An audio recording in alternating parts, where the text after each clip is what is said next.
Nakatilaw na mong budol fight mga katsuyans. Parisa na tong balanghoy nga perting lamia, mangga nga perting tamisa, ug katawa nga perting tamisa, ug lipay kay midinha. Basta kay pagkahuman mga tsuyans, perting lingawas matag usa.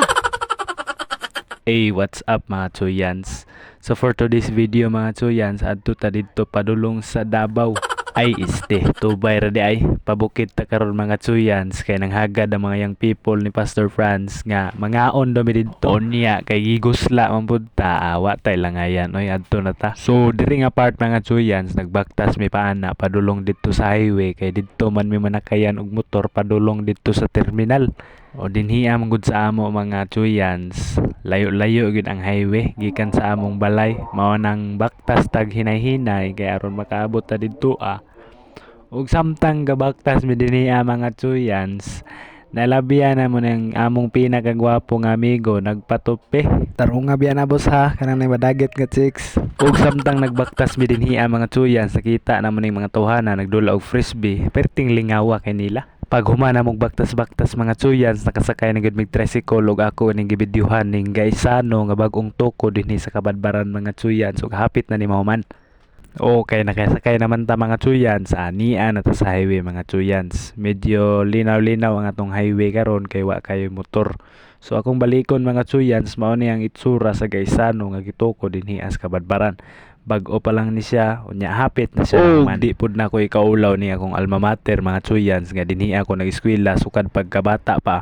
Ug di ko makalimot nga nakaigit akong classmate dinhi sa una. And after that mga Chuyans, tapad na ng eskwelahan, naapod na dula-dula ang basketball dinhi. Og aron madali ang video mga Chuyans, nihapit mi dinhi sa simbahan kay aron kwaon na mo ning ipadala sa mong amigo. Ambot unsa ka ni? Paano ko naglangan-langan mga Chuyans, nagbaktas na ko padulong dito sa simbahan kay aron kwaon lagi to yang ipadala sa mua. So di ana ta simbahan mga Chuyans, nisod na ko largo, wala na ko nangayo. Murag itag kawatan ani ba? Bitaw mga Chuyans, naanad naman gud ko nga musod na lang largo kay wa na naanad naman pugos mga tao dinhi.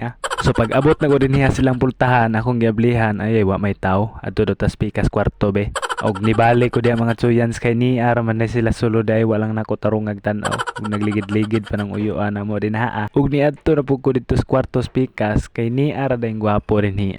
As you can see mga Chuyans, nganong gitawag na ko siya gwapo kay tan-awa yang itsura, pinkish kay na, di ba? Mura magnakuratan nga ni sulod ko, murag na gitaguan ba. Og samtang nagpaabot ko din mga Chuyans, giingnan ko siya hi sa akong vlog be. Og wa na ko naglangan-langan mga Chuyans, ni adto na ko padulong dito sa highway. Kay magpaabot-abot tag motor dinhi padulong na ta dito sa terminal. Kay tuwa man dito atong sakayan padulong sa Tubay.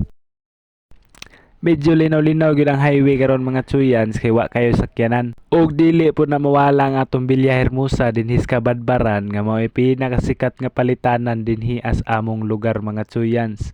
Shout out di ay ko dinha sa Villa Hermosa. Ug wa nami nagdugay-dugay mga Chuyans, niabot nami dinhi sa among terminal. Og niya day may isa ka kauban nga isa ka oras na daw siya naghulat dinhi sa terminal. Maulaw mi ning bataa kay anda man kay siya oy. Og as you can see mga Chuyans, mao day ni ang plastar sa among terminal dinhi. Daghan kay tricycle kay terminal gani. Unyang nakanindot dinhi mga Chuyans kay limpyo siya og puno nas mga tindahan nga imong gustong palitan. Ug samtang nagpaabot ning pasahero mga Chuyans, nitanaw sa mianing dula nila angkol nga dama bay tawag ani. Ug dinha ang dapitan, nagkataw-katawa pa ng isa dinha kay excited na kay moadto didto. Ug wa na nagdugay mga Chuyans, nang larga nami. Ug wa nami nagpaabot sa mga pasahero nga angayng paaboton. Dinhi sa Kabadbaran mga Chuyans, dili po na mawala ng mga tindahan nga sama sa 7-Eleven, pareha po daan ng Jabili o Jollibee di ay.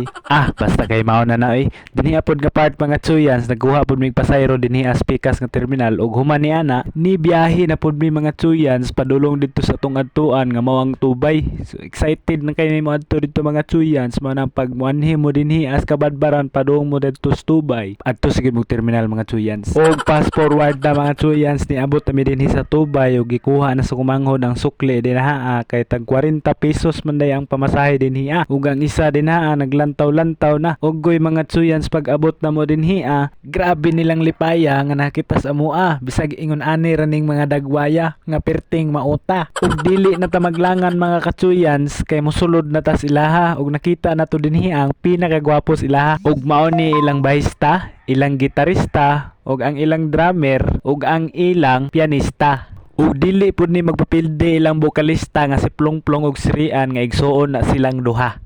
Siyempre, magpasalamat pud ta sa naghatag aning sanina sa ato perting gwapuha bagay gid sa kuha. Wa mi nagdaho mga tsuyans nga pag-abot day namo dinhi nakaandam na sila. Unya, wa man tay mahimo mo tong nitabang na lang tay video sa ilaha kay aron na pud tay ma-content ba. So dinhi nga parts mga tsuyans amo nang gibutangan og tubig ininit dinha ang kaha kay ato nang ilunod ang pansit kanton dinha kay mao man atong kanon karon di ba nakita news intro kay na bagon ta mo ron. Pagkahumanana mga tsuyans, fast forward ta naluto na nang atong pansit kanton dinha ug ato na nang ibutang sa iyang sudlanan kay aron nga mo bugnaw na siya kay aron pagkaon na to mga tsuyans largo-largo na dili na ta maglangan-langan pa. Pag human na butang sa iyang sudlanan mga tsuyans adto na pud dito sa gawas kay manguha tag dahon sa saging kamo may atong lapagan anang kapag kaon na to karon. Di pud palupig ning aliwa ngo paspas po kay mo kuhag saging ba bisag dili iya bahala na na Pag human na to kuhag saging mga tsuyans ato na nang ibutang atong saging din ug lapagan na to nagpagkaon karon. Ang kakuya pagid mga tsuyans kay ang among pastor pagid nilapag sa pagkaon pagka na lang gyud aning mga bata. Pagkahuman og lapag nato des pagkaon mga tsuyans ato po na i-flex ng mga pagkaon nato dinha pareha ning balanghoy nga ginat-an pareha pud aning balanghoy nga gilungag. Paghuman na mga tsuyans ato danang ikatag ato pansit kanton dinha as kanon kay aron maapod ang tanan ug dili ta mag-away-away sa pagkaon ana. And after that mga tsuyans let's go na kaon na ta diha tan-awang mga naong boylo nagkaon dinha ato sa ni i-fast forward be.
Pagkataod-taod na mga tsuyans di arang resulta perting sinawa kayo ba.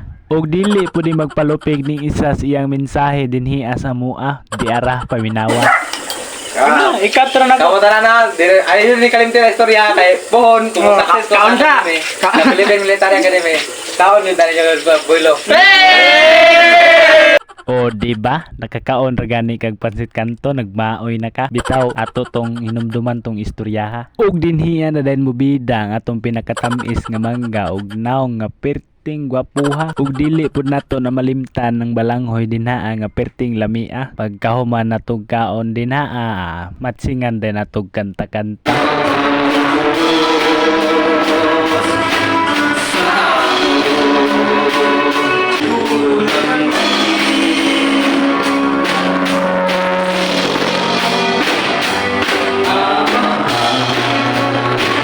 Og dinhi ara kutob ang atong istorya karon taknaa.